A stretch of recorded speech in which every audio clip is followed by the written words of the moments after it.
Hello everyone, welcome back to my channel. आज की class में हम करने वाले हैं क्लास 9 बिहाइव बुक का chapter a truly beautiful mind के डिस्कस करेंगे आज हम question answers.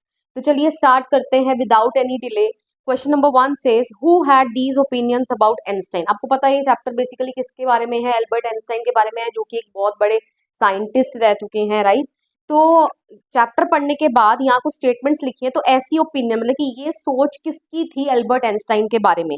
First is he was boring, ठीक है, मतलब कि उनको बोरिंग कौन मानता था, ठीक है, कौन मानते थे? उनके प्लेमेट्स, ठीक है, तो his playmates. Okay, he was stupid and would never succeed in life, ठीक है, तो वो स्टूपिड है और कभी भी अपनी लाइफ में सक्सीड मतलब सक्सेस हासिल नहीं कर पाएंगे। ये सोच किसकी थी उनके बारे में? उनके हेडमास्टर की।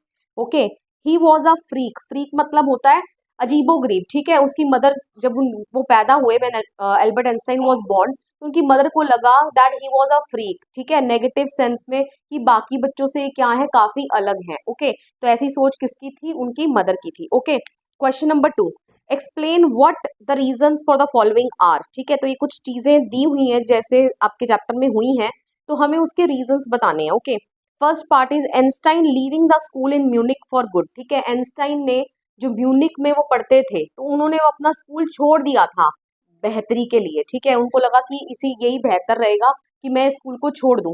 ऐसा क्यों, क्या हुआ था वहां पे?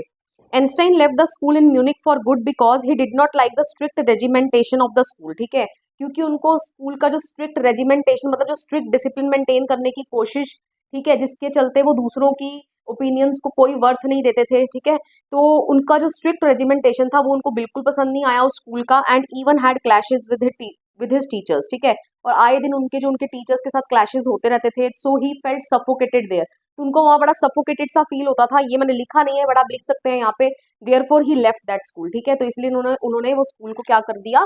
छोड़ दिया। Okay, second part, Einstein wanting to study in Switzerland rather than in Munich, ठीक है, तो आइंस्टाइन आगे फिर ये सोचते हैं कि चलो मेरे को अपनी पढ़ाई को आगे कंटिन्यू करना है, और वो एडमिशन लेते हैं यूनिवर्सिटी ऑफ ज्यूरिक में, ठीक है, जो कि स्विट्जरलैंड में है, तो स्विट्जरलैंड में अपनी पढ़ाई को कंटिन्यू करना बेहतर समझते हैं रेदर देन म्यूनिक। ऐसा क्यों? He wanted to study in Switzerland rather than in Munich because Switzerland was a city that was much more liberal than Munich, ठीक है, लिबरल देखो आपने वर्ड सोशल स्टडी में भी पढ़ा होगा। लिबरल लोग होते हैं जिनके जो खुले विचारों के होते हैं, ठीक है, राइट। तो उनको लगा कि जो स्विट्जरलैंड एक ऐसी सिटी है जो खुले विचारों वाली है, ठीक है, मतलब कि दूसरों की सोच को भी, ओपिनियन को भी महत्व देना, वर्थ देना, ठीक है, ये नहीं कि सिर्फ अपना ही तानाशाही चलाते जाना, ऐसा नहीं, ठीक है, तो इसलिए उन्होंने स्विट्जरलैंड में अपनी पढ़ाई को कंटिन्यू करने का सोचा। Third part, Einstein seeing in Mileva and एले मतलब होता है फ्रेंड, ठीक है, कि मेलिवा उनको कहाँ मिली थी? पहले आपको ये पता होना चाहिए, उनको यूनिवर्सिटी ऑफ जूरिक में ही मिली थी, ठीक है, उनकी ग्रेजुएशन करने के दौरान, ठीक है, एंड उनमें उनको एक सच्चा साथी, एक दोस्त दिखा। ऐसा क्यों? Einstein saw an ally in Maliva because just like Einstein, she was also against Philistines, that is the persons who did not like art, literature और music, ठीक है, तो एंस्टाइन को मेलिवा में एक सच्चा दोस्त दिखा। कैसे? क्योंकि एंस्टाइन की तरह ही मेलिवा भी फिलिस्तीन्स के अगेंस्ट थी। अब फिलिस्तीन्स कौन होते हैं? ऐसे लोग जिनको आर्ट, लिटरेचर, म्यूजिक में कोई इंटरेस्ट नहीं होता, ठीक है, तो बिल्कुल मतलब कि उसकी सोच आइंस्टाइन के साथ मिलती थी। ओके, तो इसीलिए आइंस्टाइन को मेलिवा में एक एले दिखी, ठीक है, एले मतलब दोस्त दिखी।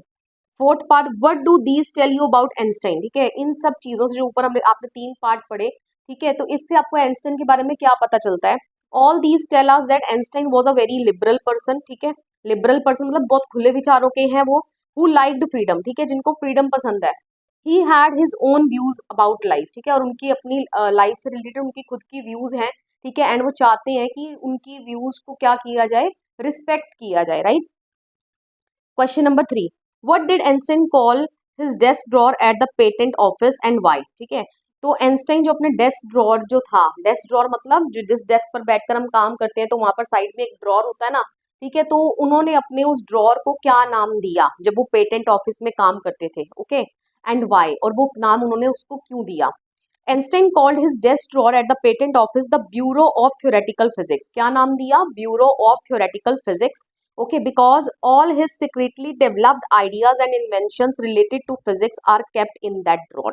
ठीक है, क्योंकि मीनवाइल काम करने के दौरान उन्होंने अपने बहुत से इन्वेंशंस किए, ठीक है, सीक्रेटली जो उनके आइडियाज थे, ठीक है, इन्वेंशंस थी रिलेटेड टू फिजिक्स, वो उन्होंने सारी पेपर पर लिख के अपनी थ्योरीज को किसके अंदर रख दिया था, उस ड्रॉर के अंदर रख दिया था, इसलिए उन्होंने उस ड्रॉर को क्या नाम दिया, bureau of theoretical physics. Okay, चलिए next question, why did Einstein write a letter to Franklin D Roosevelt, ठीक है, फ्रैंकलिन डी रूजवेल्ट कौन थे, प्रेसिडेंट थे अमेरिका के, ठीक है, तो आइंस्टाइन ने उनको लेटर क्यों लिखा था।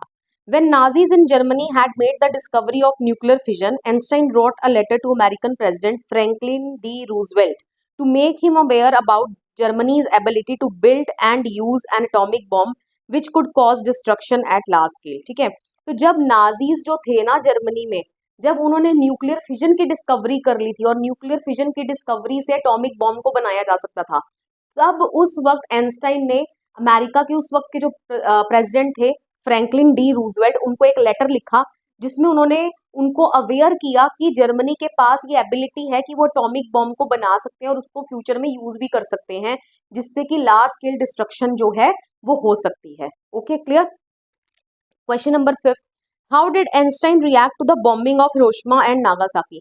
तो हिरोशिमा और नागासाकी के ऊपर आपको पता अमेरिका ने बॉम्ब्स गिरा दिए थे, एटॉमिक बॉम्ब, तो आइंस्टाइन का उसके प्रति क्या रिएक्शन था।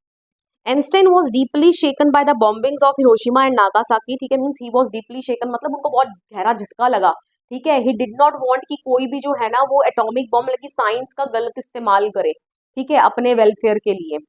He wrote a letter to the United Nations and proposed the formation of a world government to seize nuclear weapons, ठीक है, तो उन्होंने उस वक्त क्या किया, उन्होंने एक लेटर भी लिखा यूनाइटेड नेशंस को और उन्होंने एक प्रपोजल रखा कि एक वर्ल्ड गवर्नमेंट बनाते हैं, ठीक है, ताकि हम ये जो न्यूक्लियर वेपन्स का इस्तेमाल हो रहा है ना वॉर्स में, इसको हम सीज कर सके मतलब इसको बिल्कुल बंद कर सके।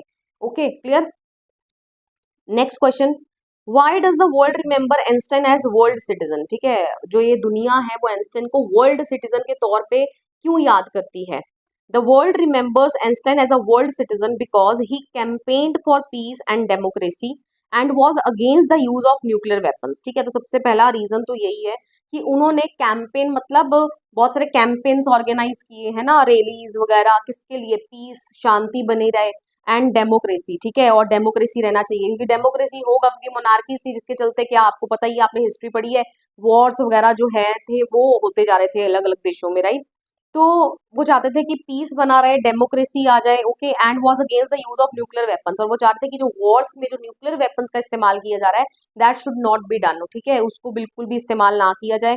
He wanted that all the countries should live peacefully, ठीक है, वो चाहते थे कि सभी जो कंट्री है वो आपस में मिलजुल कर शांति के साथ रहें, and wars should be put to an end, ठीक है, और वॉर्स का क्या कर दिया जाए, अंत कर दिया जाए। Okay, clear.